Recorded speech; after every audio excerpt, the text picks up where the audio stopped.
There was a rumor that a lot of people are here illegally. Now, most of these people have come through the airports. They've applied for visas. They've had visas. They've had stamps in their passport. So they're all legally over here. So, what the police could have done is just ask them for their passport, just look at the stamp that they have visas, and let them go. I don't know what was the necessity to bring everybody over here. 2,000 people.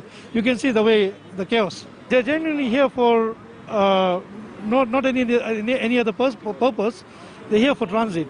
They're transiting to Saudi Arabia. You see, Saudi Arabia has put a law that anybody traveling to, maybe a resident or a visitor, they have to quarantine outside Pakistan or certain countries for about 14 days. So Kenya is one of a good destination because it's a good hub. It's got a lot of flights.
Dia